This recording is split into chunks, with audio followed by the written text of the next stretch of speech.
Hello students, पिछले video में मैंने आपको एनालिटिक फंक्शन डिफाइन किया है। उसके दो एग्जांपल भी आपको एक्सप्लेन किए हुए हैं।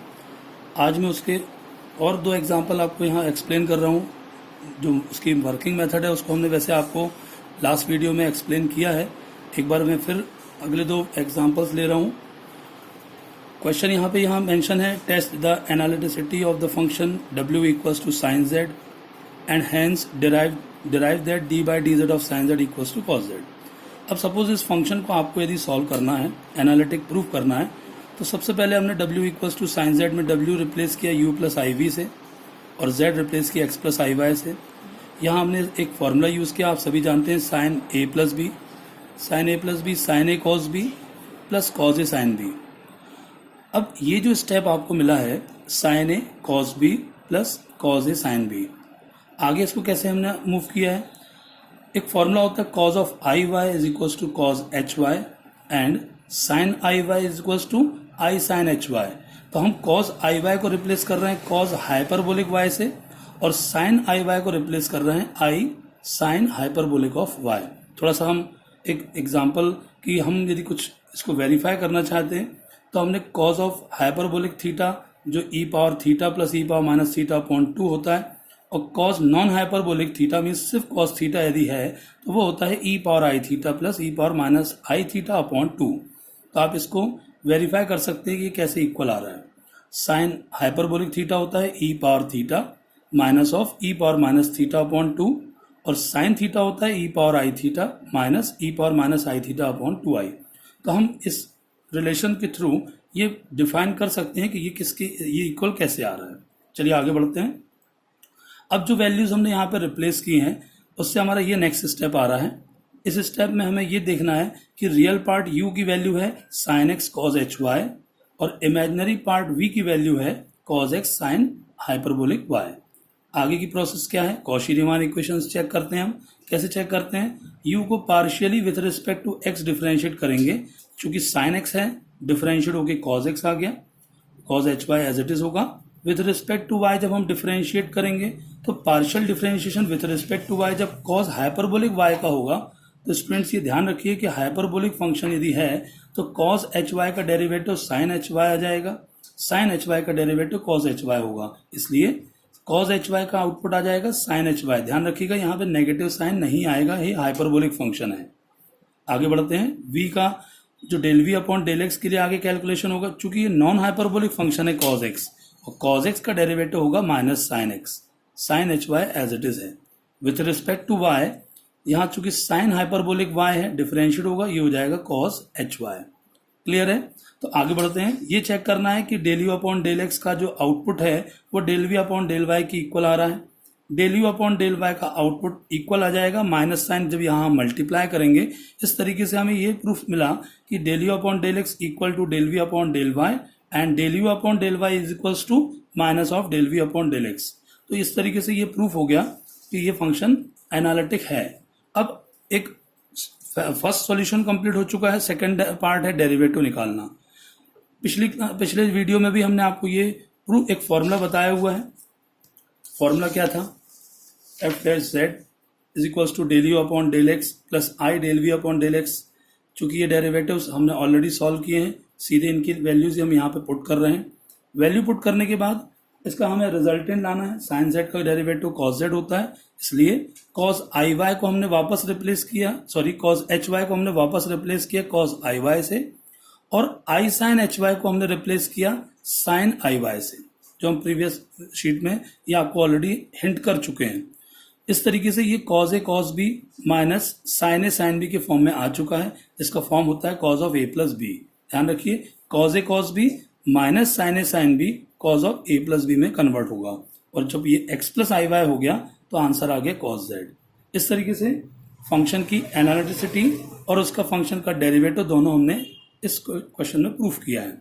एक क्वेश्चन और ले रहे हैं हम, determine whether w is equal to 1 upon z is analytic और नॉट। मतलब हम इस क्वेश्चन में आपको एक और एडिशनल हिंट देना चाह रहे हैं कि फंक्शन की एनालिटिसिटी को चेक करते समय कुछ ये भी ध्यान देना है कि वो किन किन जगहों पर एनालिटिक नहीं भी हो सकता है।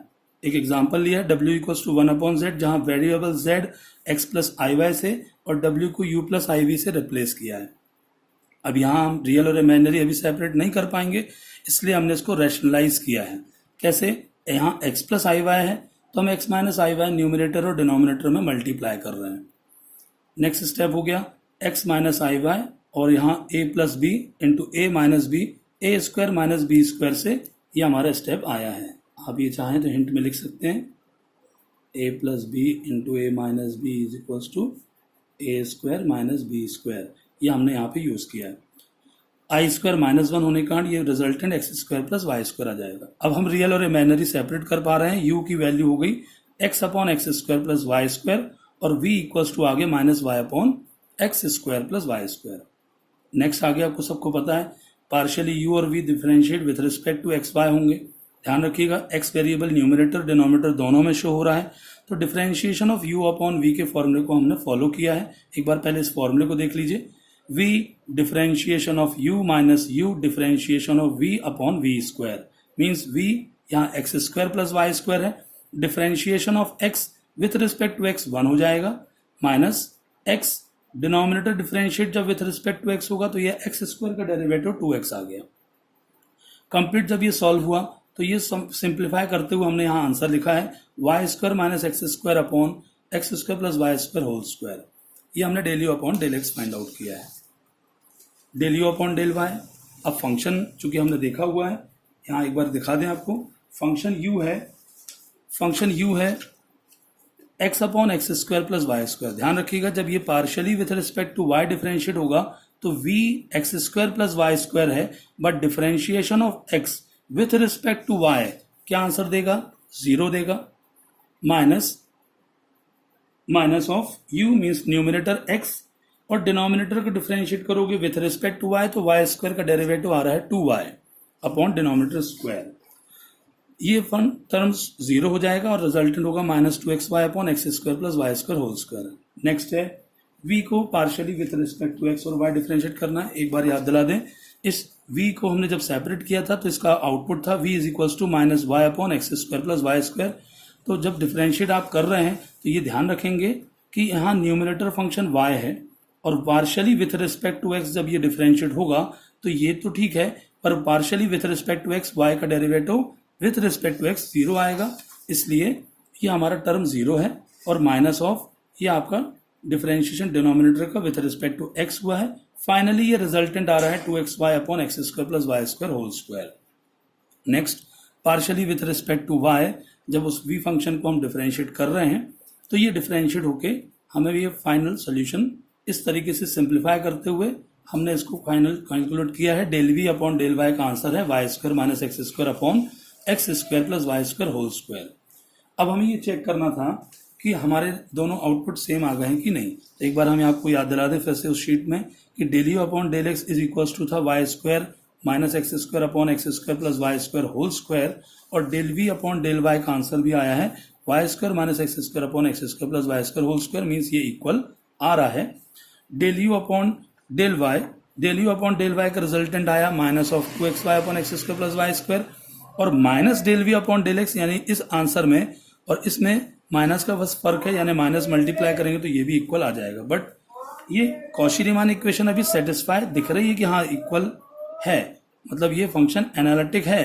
बट आप इस बात पर ध्यान दीजिए कि यहाँ यदि आप इनके किसी भी डेरिवेटिव आउटपुट में यदि 0 मीन्स ओरिजिन पे यदि इसको कैलकुलेट करेंगे तो दोनों ही डेरिवेटिव इनके एग्जिस्ट नहीं करेंगे। एग्जाम्पल के लिए आप कोई भी रिजल्टेंट जैसे यहाँ del v upon del y है, आप यहाँ यदि वेरिएबल x और y को 0 पुट करोगे तो ये 0 अपॉन 0 मतलब नॉट डिफाइन हो जाएगा। यानी इसका मतलब हम कभी भी यदि किसी क्वेश्चन में एनालिटिक को चेक कर रहे हैं तो ये जरूर ध्यान दें कि यदि वो किसी पर्टिकुलर पॉइंट पर एग्जिस्ट नहीं कर रहा है या उसका डेरिवेटिव यूनिक नहीं है तो ये ध्यान रखिएगा कि उस पॉइंट को मेंशन करना है कि this function is analytic except the point z equal to 0 और वेरिएबल एक्स वाई के टर्म्स में एट 0 0।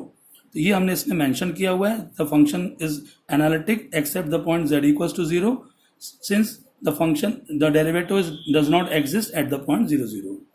तो मैं ये उम्मीद कर रहा हूँ स्टूडेंट्स की जो एनालिटिक का जो टॉपिक मैं आपको पिछले वीडियो से शुरू किया था। मैंने आपको ये अलग अलग तरीके के 4 एग्जांपल्स दिए हैं। मैं उम्मीद करता हूँ ये आपको समझ में आया होगा। आगे मैं अब नेक्स्ट वीडियो में अपना नया टॉपिक स्टार्ट करूंगा, harmonic functions and harmonic conjugate. Thank you students.